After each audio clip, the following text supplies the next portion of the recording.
오늘은 20장을 통하여서 하나님께서 우리에게 주시는 말씀이 있는데, 제목을 붙이면 은혜의 계산법과 십자가의 길, 이런 제목으로 우리 20장을 살펴보기를 원합니다.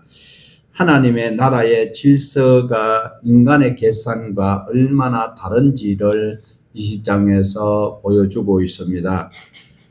예수님은 포도원의 품꾼의 비유로 시작하여서 그 은혜의 공로는 크기로 나누어지지 아니하는 계산법과, 그리고 예루살렘으로 올라가셔서 십자가에서 고난을 당하시고 죽으시고 그리고 부활하실 것까지도 말씀을 하시고 계십니다.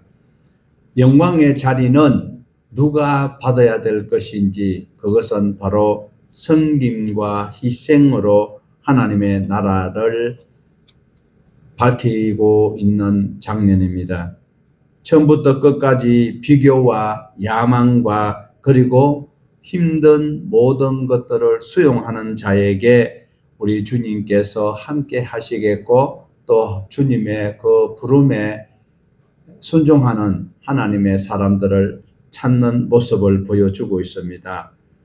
우리가 하나님의 나라에 갈 수 있는 유일한 방법은 내 공로가 아니고 하나님의 은혜로 하나님 나라에 갈 수 있다라는 그 전제를 꼭 기억을 하셔야 합니다. 내가 하나님 앞에 나와서 예배를 더 드리고 내가 헌신하고 충성하는 것은 구원받은 백성은 당연히 해야 될 일인 것인데, 마치 그 공로로 내가 천국 가는 것처럼 착각하지 마라. 그림에서 보는 것처럼 가볍게 보이는 깃털 같은 은혜라 할지라도 쇳덩어리보다 더 큰데 공로를 내세우는 것이 더 가볍다라는 것을 명심을 하셔야 합니다. 우리 읽어보았지만 본문 1절과 2절을 다시 한번 같이 보시겠습니다. 천국은 마치 품꾼을 얻어 포도원에 들여보내려고 이른 아침에 나간 집주인과 같으니, 그가 하루 한 데나리온씩 품꾼들과 약속하여 포도원에 들여보내고, 이 비유에서 눈에 띄는 것은 일꾼, 품꾼이 아니라 집주인을 볼 수 있어야 됩니다. 우리는 마태복음 20장 하면 서임받는 일꾼으로 여기고 있지만, 우리가 여기에서 정말 귀하게 보셔야 될 것은 품꾼도 당연히 있어야 되겠지만, 이른 아침에 품꾼을 찾으러 나가는 집주인과 같다. 이 주인을 꼭 기억을 하셔야 합니다. 포도원이 한창 일을 해야 될 그 시기에는 일손이 꼭 필요한 것은 사실입니다. 그렇지만 하나님의 나라가 사람이 하나님을 찾아간 것이 아니고 하나님이 사람을 찾으러 오셨다. 하나님이 여러분 한 사람 한 사람을 찾아오셨다라는 사실을 이 이야기에서 비유로 보여주고 있습니다. 주인은 처음부터 한 데나리온씩 약속을 하여서 포도원에 들어가도록 부르고 있습니다. 이 포도원은 비유로 하자면 하나님의 복음 전파하는 현장이라. 천국과 지옥이 있는데 하나님의 그 나라에 가기 위해서 독생자를 보낸 그 마음을 알아주셔야 되고, 그리고 그 십자가를 믿을 때에 천국 간다라는 그 복음을 전가하는 그 현장에 들여보내기 위한 일꾼으로 저와 여러분을 초청하고 있다라는 사실입니다. 그냥 한 시간 때우기 위해서 1절과 2절을 쭉 읽고 34절까지 그냥 읽고 시계만 쳐다보고 간다고 이 사람들은 아침에 일찍이 왔던 사람들과 같은 사람들이다라는 것을 염두에 두시고 우리가 이 주인의 심정을 살피면서 본문을 볼 수 있기를 원합니다.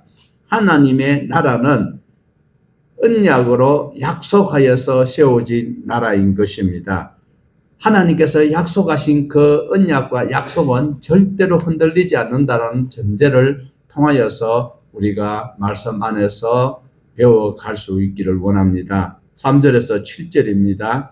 제3시에 나가보니 장터에 놀고 서 있는 사람들이 또 있는지라 그들에게 이르되 너희도 포도원에 들어가라. 내가 너희에게 상당하게 주리라 하니 그들이 가고 제6시와 제9시에 또 나가 그와 같이 하고 제11시에도 나가보니 서 있는 사람들이 있는지라 이르되 너희는 어찌하여 종일토록 놀고 서 있느냐.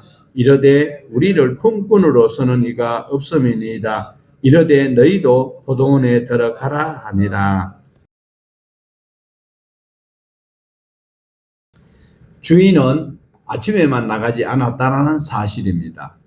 자, 우리가 여기에서 눈여겨볼 수 있는 것은 이른 아침에 주인이 나갔었어요. 그런데 이 시간대별로 우리에게 소개를 하고 있는데 제3시, 제6시, 제9시, 제11시가 나오고 있습니다. 이 시간은 당시에 유대인들이 사용하는 시간은 제3시예요. 그런데 현대 시간과 로마 시간은 9시예요. 제3시에서 6시간을 더 하여야 합니다.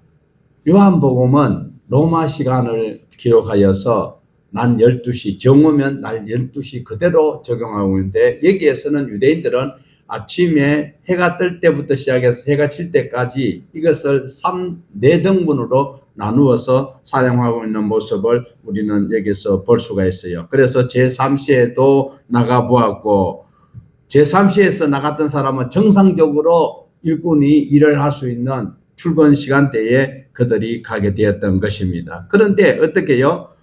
제6시와 그리고 제9시에 가봐도 점심시간이 다 되었는데 그리고 오후 새참 시간이 되었는데도 보니까 사람들이 있어서 그들을 농원으로 보냈다라는 거예요. 그러니까 여기에서 우리가 제11시까지 이래 가보면 우리 인생이 살아서 내 생명이 법으로 정해진 생존 시간은 아니지만 비율로 봤을 때에 우리가 나이가 많은 분들은 퇴근 시간에 가까운 연세지요. 그런 사람도 우리 주님께서 불러서 하나님의 일을 맡기신다는 전제를 여기서 살펴볼 수가 있습니다.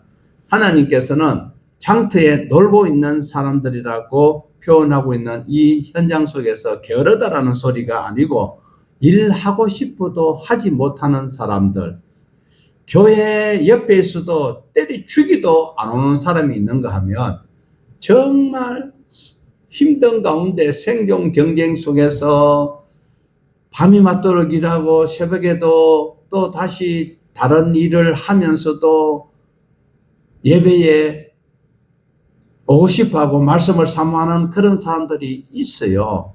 그런 사람들은 유별난 사람이라고 여길 수도 있겠지만 그러나 여기에서 포도원의 품꾼의 그 역할에 대해서 우리 자신들이 어느 시간대에 내가 부름을 받고 내가 그 사역에 지금 순종하고 있는지를 살펴볼 필요가 꼭 있습니다. 사람의 계산으로 볼 때는 퇴근 시간 다 됐는 11시에 온다라는 것은 얼토당토 안 하는 시간입니다.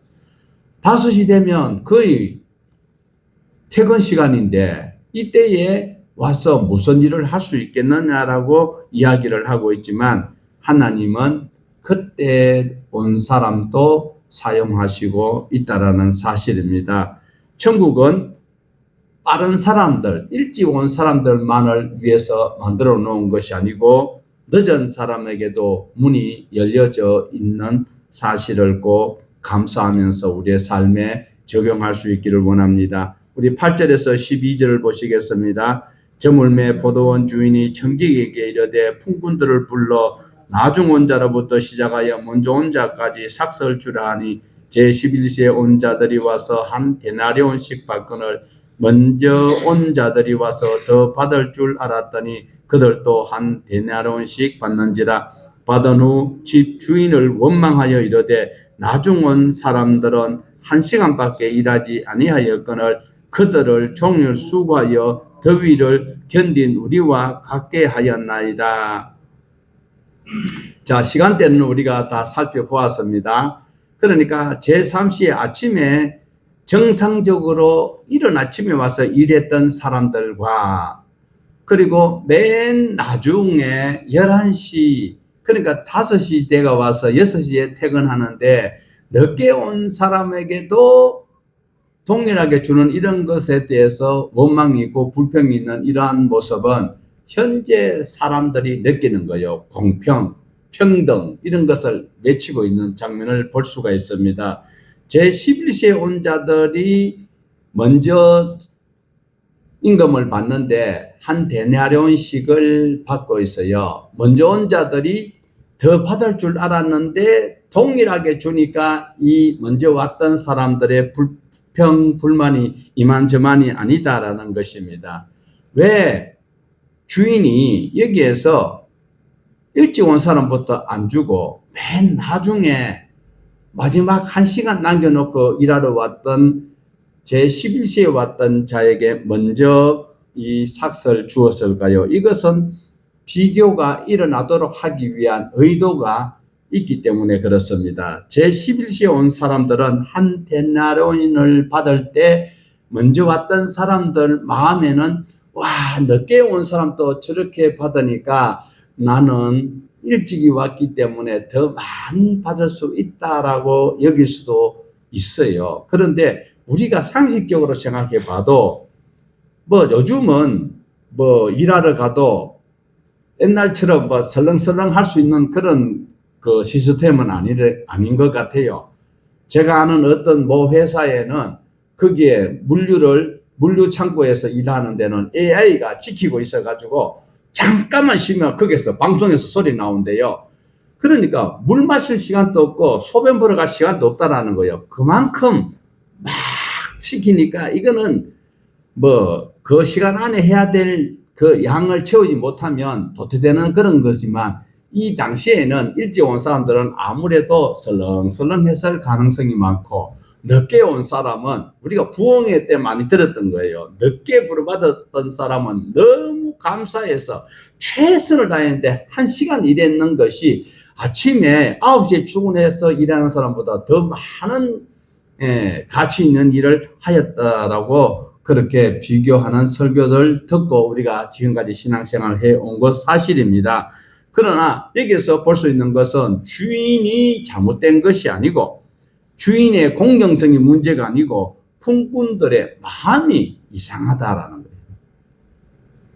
계약을 한 데나리온씩 계약하고 들어가서 일하라고 했으면 자기 거 받으면 그만인데 왜 꼭 비교를 하느냐라는 거예요.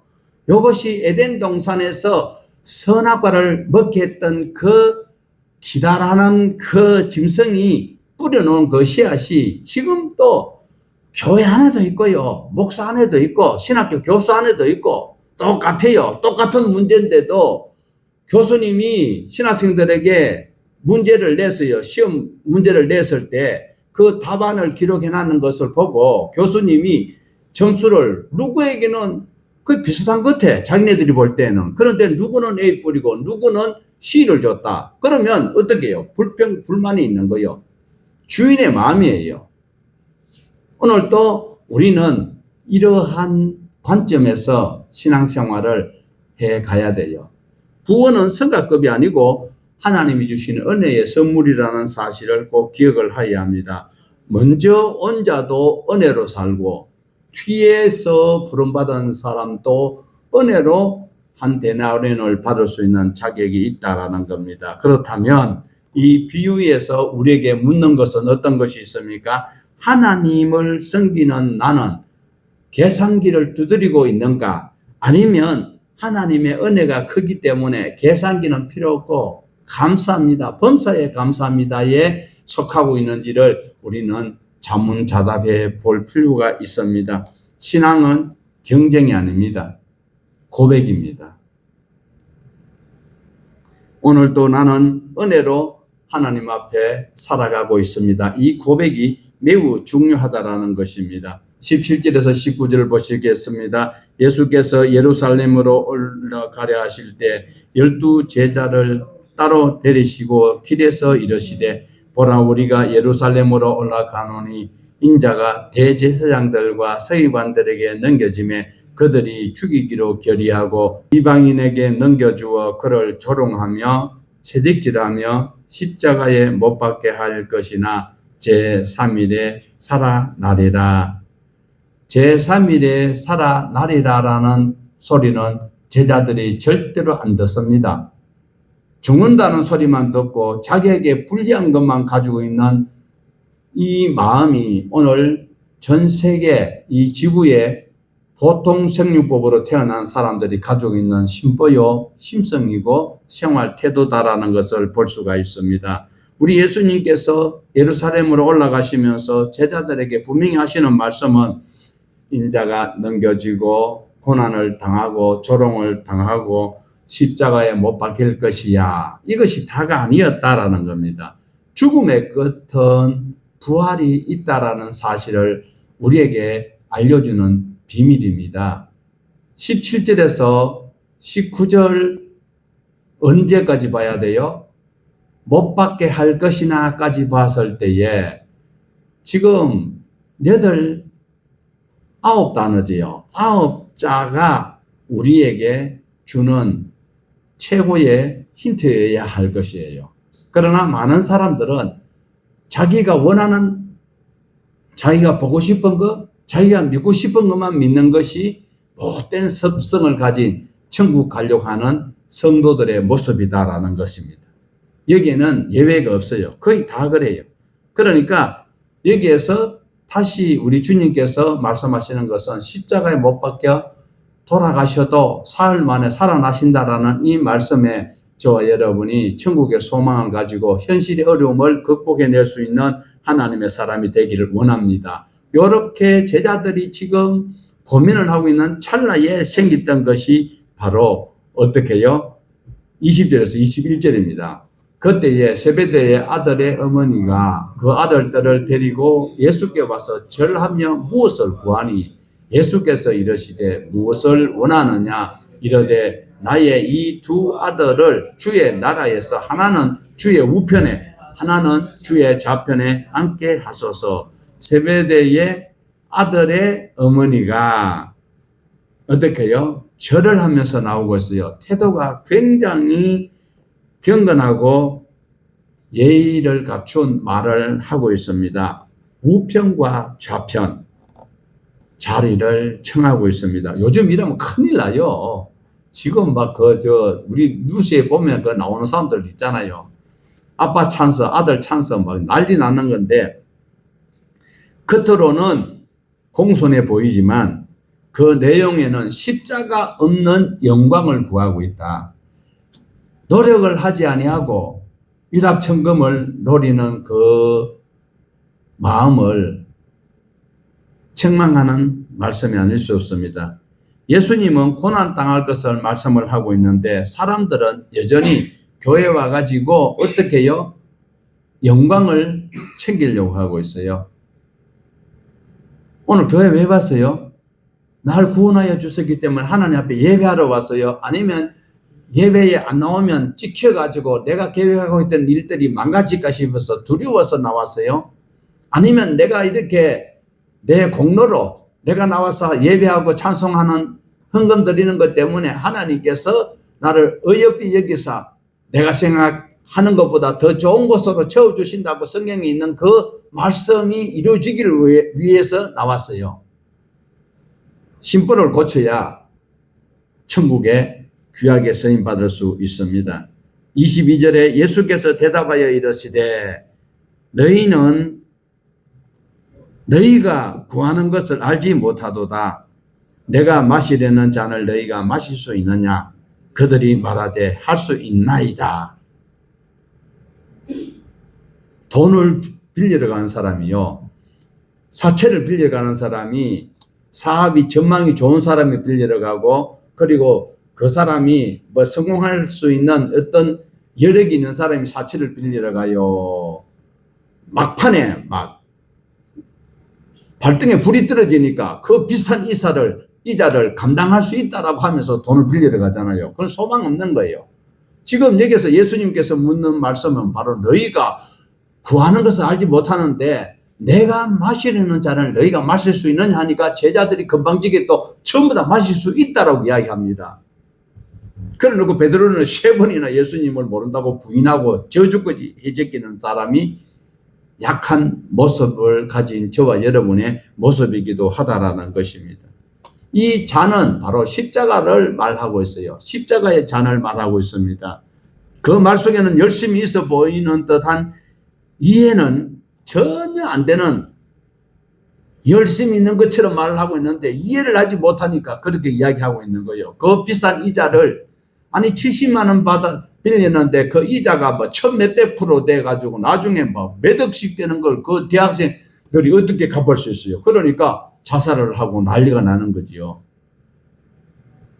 우리는 종종 무엇이든지 하겠습니다라고 하는 그 말 속에는 정말 하겠습니다라고 하는 그 가치에 해당하는 수고와 노력과 헌신은 빼버리고 어떻게 해요? 결과만 말하는 일이 왕왕 있다라는 사실을 기억을 하시고, 우리는 하나님 앞에 기도할 때도 무조건, 우리 신학교 다닐 때 그랬어요. 이 열방을 내게 주시옵소서. 지금 당장 지 사역지도 없어가 쩔쩔매면서도 막 그렇게 내 입을 넓게 열라고 했다고 해가지고 그래 열고 말을 하고 했는데, 하겠습니다 하는 그것은 내가 주의 십자가 고난까지도 생각하면서 감당할 수 있는 대답을 우리 하나님께서는 원하고 계십니다. 자, 그리고 난 다음에 하늘나라에 대해서, 하늘나라 질서를 예수님께서 말씀을 하고 계십니다. 26절에서 27절입니다. 너희 중에는 그렇지 않아야 하나니 너희 중에 누구든지 크고자 하는 자는 너희를 섬기는 자가 되고 너희 중에 누구든지 어뜸이 되고자 하는 자는 너희의 종이 되어야. 하나님의 나라의 공동체는 세상의 한복판이 아니다라는 것을 말씀을 하고 계십니다. 크고자 하는 자의 그 마음 자체를 우리 주님께서 책망하지는 않으십니다. 대신에 그 크기의 정의를 바꿔버립니다. 크고자 하는 그것을 죄로 여기지는 않는데, 크고자 하는 그 덩치의 등가를 우리 주님께서 완전히 변경시키는 장면을 보고 싶습니다. 크고자 하느냐? 그러면 어떻게 해요? 작아져라. 섬김을 받는 자가 되고 싶었냐? 그러면 종이 되어라. 이렇게 말씀을 하고 있어요. 어떻게 되고 싶어? 그러면 섬기는 자가 되라. 하나님 나라에서는 위로 올라가면 올라갈수록 낮아지는 역설적인 현상이 있다는 사실입니다.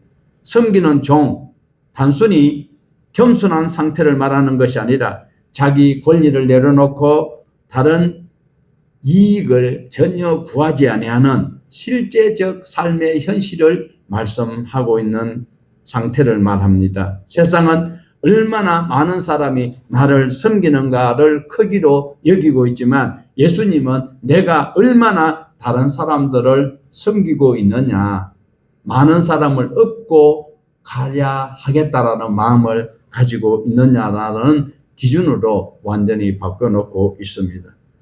자, 28절에서 분명히 말씀하시는 것은 제자들은 섬김을 받고 싶고 어뜸이 되고 싶은데 주님께서는 이렇게 말씀을 하시고 계시는 거예요.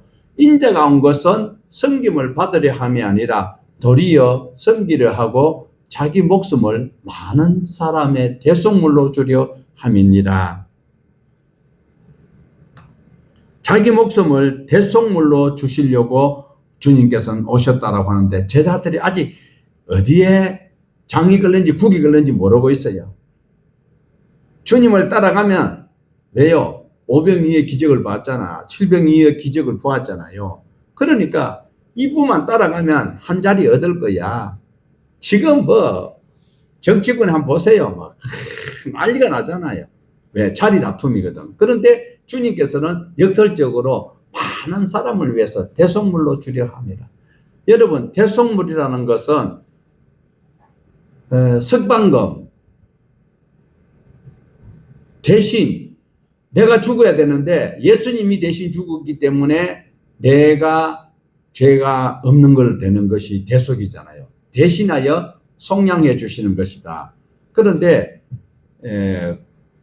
방주를 만들 때에 창세기에 보면, 창세기 6장에 보면 뭐가 나오는가 하면 고페르로 방주를 만들고, 방주를 만드는데 고페르 나무로 방주를 만들었는데 이 만든 나무 사이사이에 켜켜에 물이 들어오니까 거기에 물이 못 들어오도록 막는 것이 역청인데, 그 역청이 뭐냐면 코페르라는 거예요.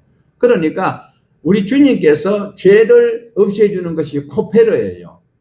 그리고 덮게, 코페르는 덮는다. 죄가 더 이상 못 들어오도록 우리를 덮어주시는 장면이 코페르인데, 우리 예수님께서는 이렇게 대속물로 섬기고, 섬기는 최고의 자리에 죽음의 현장에 지옥 가야 될 그 사람들 대신해서 우리 주님께서 대속물로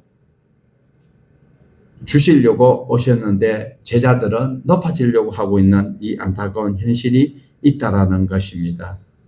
28절은 복음의 심장을 말하고 있습니다. 우리 다시 28절 한번 볼까요? 인자가 온 것은 섬김을 받으려 함이 아니라 도리어 섬기려 하고 자기 목숨을 많은 사람의 대속물로 주려 함이니라.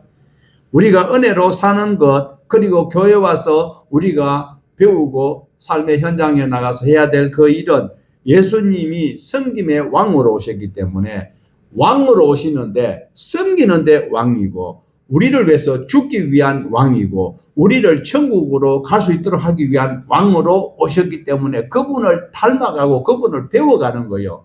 십자가를 배우는 그것이 바로 주님의 멍에를 배우라고 말씀을 하셨어요. 그 멍에는 안 무겁다고 했어요. 내가 살고자 할 때 그것이 무거워지고, 내가 십자가를 지고 죽으려고 할 때는 우리 주님께서 전혀 다른 방향으로 경험할 수 있도록 해 주시는 것입니다. 하나님의 나라는 위대함에 직함이 있는 것이 아니고 십자가로 증명이 되는 거예요. 예수님을 위해서 내가 얼마나 이 땅에서 헌신했는 예수 그리스도의 흔적을 내 몸에 지니느냐의 여부에 따라서 주어지는 상급이 분명히 있다라는 사실입니다.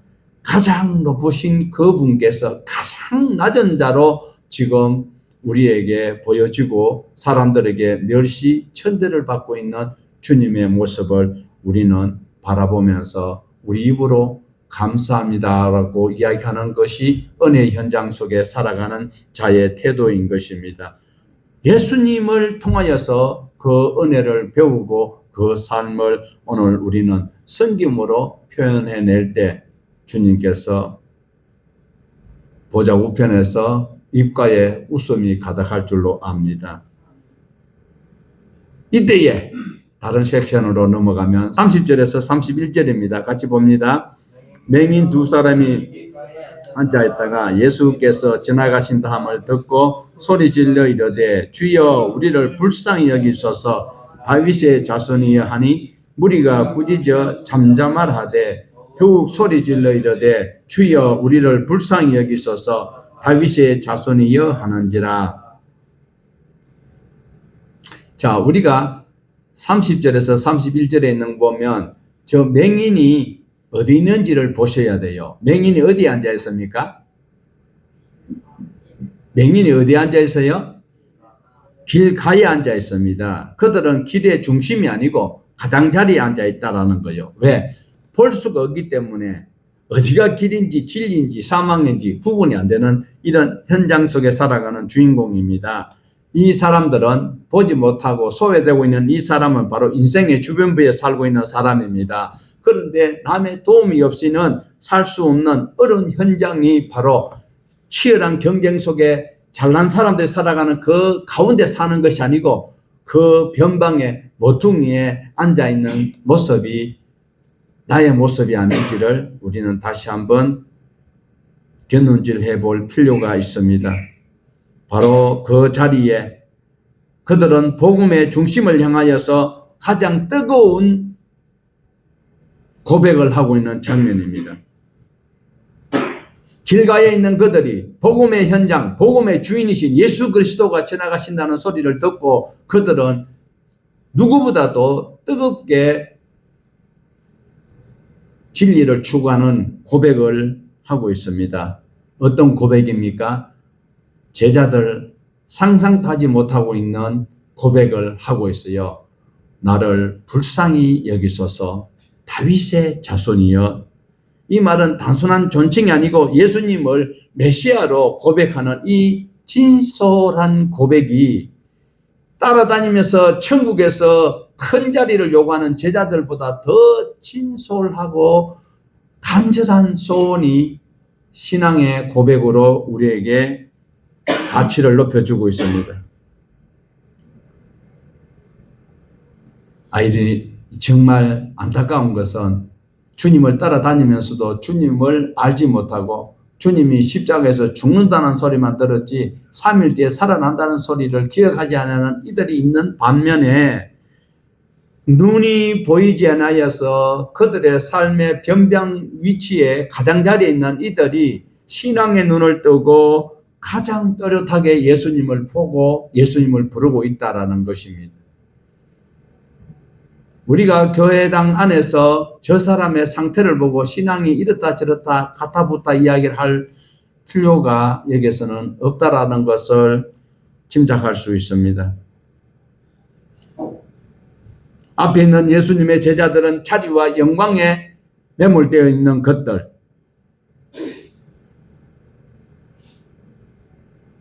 영광의 자리에 들어가지 못하고 변방에는 이들이 부르짖는 것은 이 다윗의 자손 들어보니까 지금까지 이분만이 메시아고 이분만이 구원주다라는 것을 이 두 맹인이 부르짖고 있는 장면이다라는 것입니다. 우리 주님께서는 그들의 기도를 들으시고 그들에게 다가가시는 장면을 볼 수 있습니다.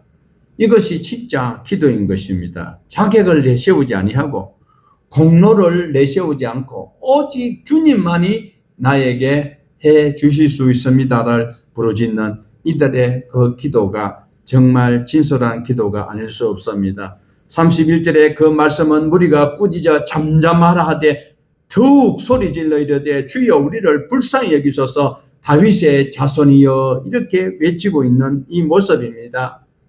오늘 우리 주변에도 누군가가 나에게 나도 교회 가고 싶고 나도 천국 가고 싶어 하는데 내가 살아가는 모습이 잠잠해라고 소리는 안 해도 내 삶의 모습 때문에 내 신앙의 태도 때문에 다른 사람이 예수가 별 볼 일이 없구나, 교회가 별 볼 일이 없구나 이렇게 여기도록 만드는 제자들의 모습처럼 우리는 삶에서 조심해야 될 필요가 있다라는 겁니다.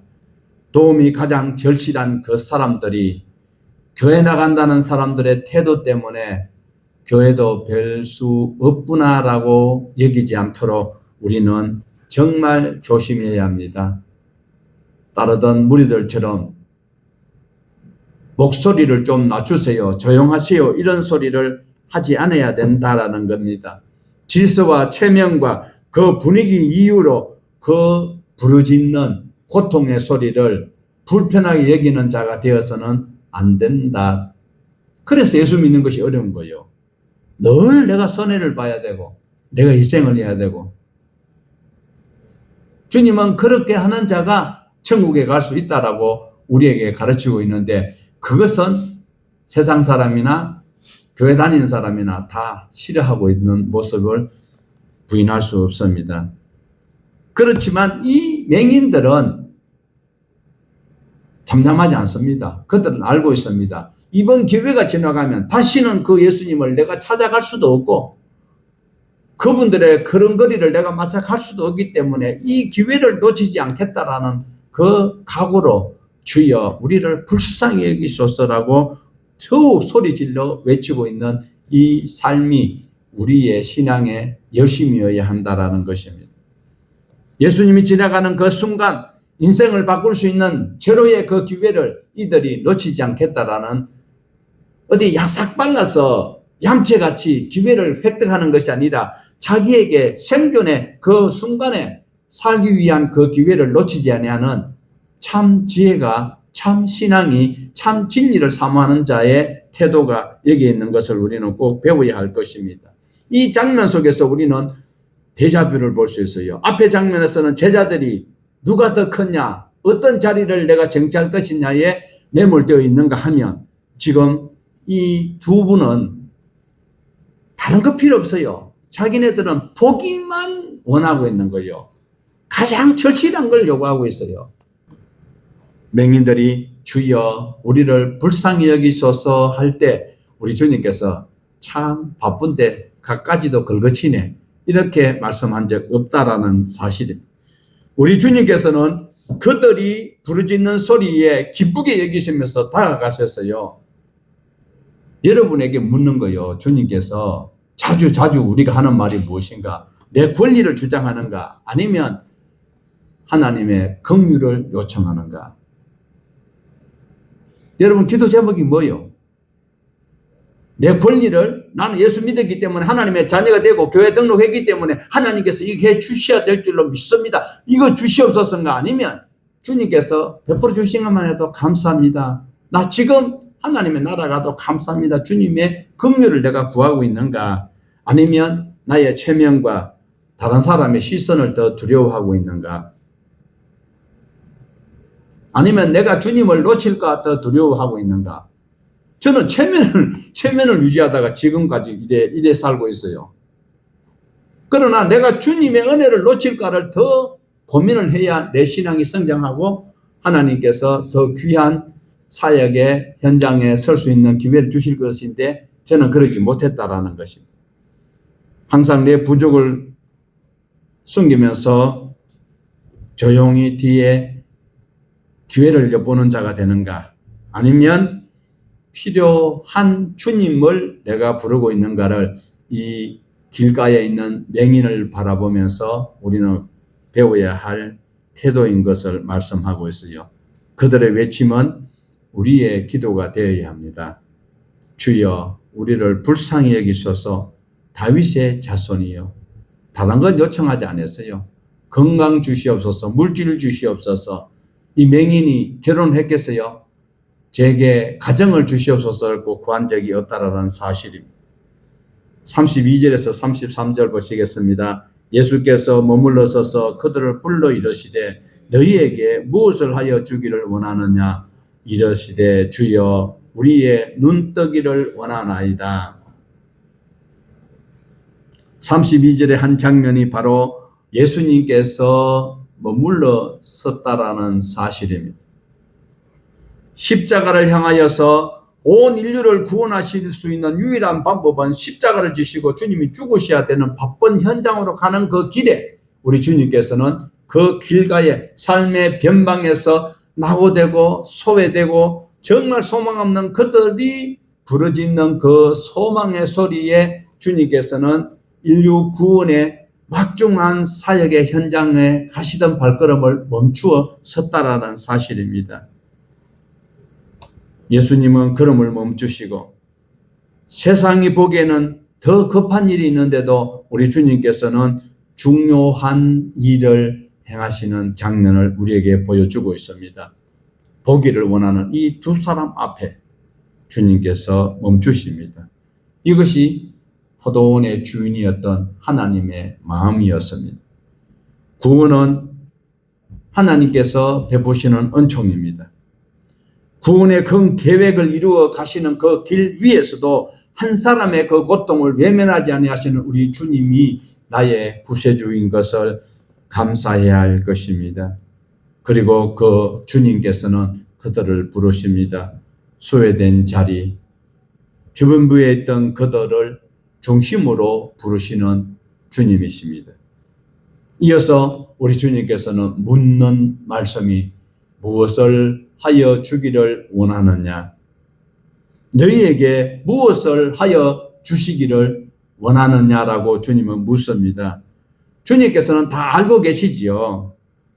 우리 주님께서는 너희 쓸 것, 입을 것 다 주신다고 했으면서도 이미 필요한 거 다 아신다고 말씀하셨는데도 지금 주님께서는 이 다급한 자들이 원하는 소원을 다시 한번 더 묻고 있다는 사실입니다. 그들로 하여금 자기의 필요를 믿음으로 고백하도록 하시는, 감사를 다시 한번 정말 감사를 깨닫고 마음에 새길 수 있는 그 질문을 통하여서 하나님의 전능하심을 표출하는 시간을 마련하고 있습니다.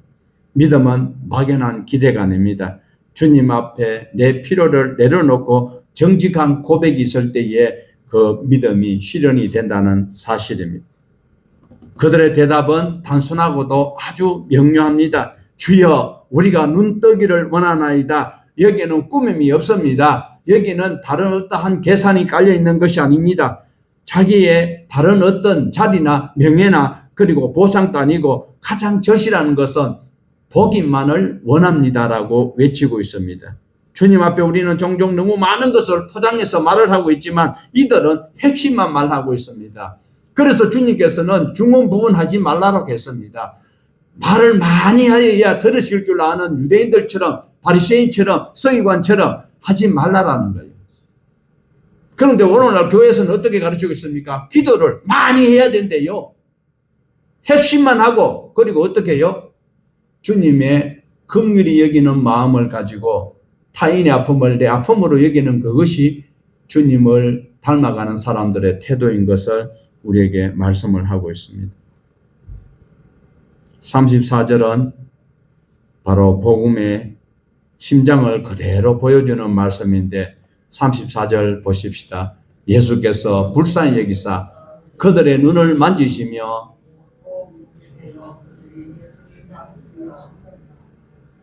주님께서는 멀리서 말씀으로 하셔도 돼요. 백부장이 자기 신하가 병들었을 때 주님 앞에 요청을 했을 때 말씀만 하옵소서라고 했어요. 거시로 나았거든요.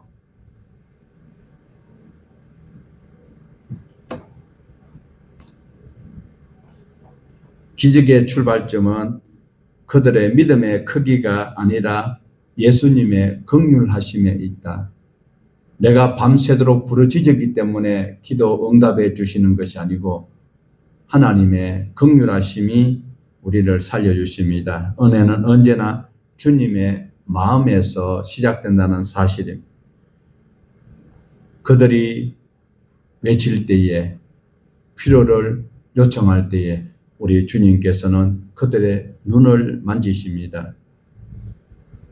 단순한 치료 행위가 아니라 실로암 못에 가서 씻으라고 하시던 예수님께서는 이들에게는 직접 눈을 만지시는 것은 존엄을 회복시키기 위한 능력의 하나님, 천지를 말씀으로 창조하시던 그분께서 흙으로 인간을 만드시던 그 창조의 접촉을 지금 이 두 맹인에게 하고 있습니다.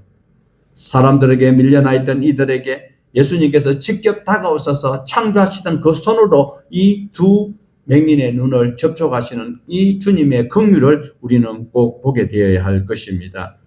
중요한 것은 이들이 눈을 뜨자마자 어떻게 되었습니까? 바로 예수님을 따랐다라는, 교회에서 복받고 하나님을 따라가는, 하나님의 일을 하는, 하나님의 마음에 합한 일을 하는 것이 우리 주님께서 저와 여러분을 부르신 목적이라는 사실을 기억하여야 합니다. 바로 이들이 눈이 떠지는 그것이 기적이지만 그 기적이 보는 것으로, 눈이 떠지는 것으로 끝나지 아니하고 이들은 곧 예수님을 따랐다라는 사실이, 앞에서는 누가 더 크냐 그 자리를, 그리고 품꾼들이 늦게 온 사람이 한 데나리온 받는 것을 자기는 더 많이 받게 될 것이라는 기대가 있다가 주인을 원망하는 인간이 있는가 하면, 또한 주님이 십자가에 달려 돌아가신다고 하는 데는 관심이 없고 부활이라는 소리에도 관심이 없고 자기 자리만 챙기려고 하고 있던 그 제자들보다도 이 두 맹인, 삶의 현장에서 암흑의 세상에서 삶의 인생의 변방에 살던 이들이 바로 보게 되었을 때 주님을 따랐다라는 것을 오늘 우리에게 20장의 결론으로 주고 계십니다. 은혜로 눈을 뜬 사람은 은혜로 주님을 따라가게 되는 것입니다. 오늘 이 말씀이 오늘 우리에게도 묻고 있습니다. 자리 때문인가? 눈뜸인가?